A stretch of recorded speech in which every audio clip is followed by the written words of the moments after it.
ஷஹாஜி பேசுகின்றேன். இன்று பேச இருக்கும் தலைப்பு, கற்றதையே கைவிடு நீ. கற்றதையே கைவிடுவா?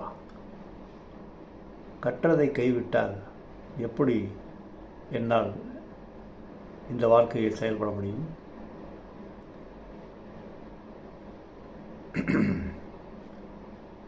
கற்றதை கைவிடு என்றால், நீங்கள் கற்ற வெளிஞான விஷயங்களை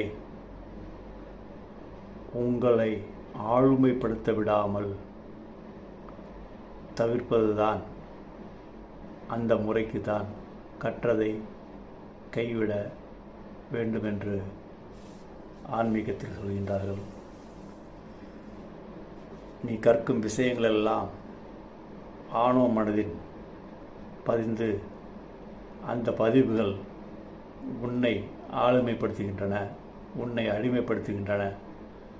ஆணவ மனம் உன்னை சேவகனாக ஆக்கி உன் வாழ்க்கையை அல்லாட விட்டு வைத்து கொண்டிருக்கின்றன.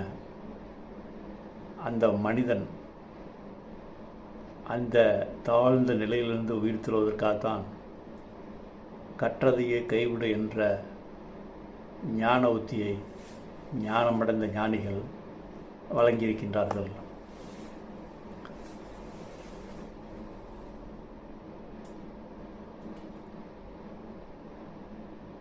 நாம் கற்றுக்கொண்ட விஷயங்களை கைவிட்டால் எப்படி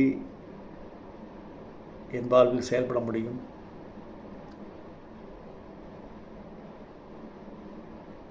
கற்றலை கைவிடுதல் என்ற முறை என்னவென்றால், நீங்கள் கற்றறிந்த விஷயங்கள் ஆழ்மனதில் பதிந்துள்ளதல்லவா, ஆணவ மனதில் பதிந்துள்ளதல்லவா, அந்த விஷயங்கள் உங்களை ஆளுமைப்படுத்தக்கூடாது. அந்த விஷயங்கள் இரண்டாம் நிலைப்படுத்த வேண்டும். அதற்குத்தான் இந்த தியான முறைகள் உங்களுக்கு உதவுகின்றன. நீ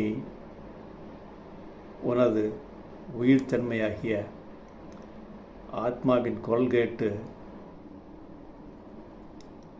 உன் ஆணவ மனதை சேவகனாக பயன்படுத்தி இந்த உலகில் செயல்பட வேண்டும். அப்படி செயல்பட்டால்தான் நீ அந்தந்த நிமிடத்தில் நிகழ்காலத்தில் எதிர்வினையற்று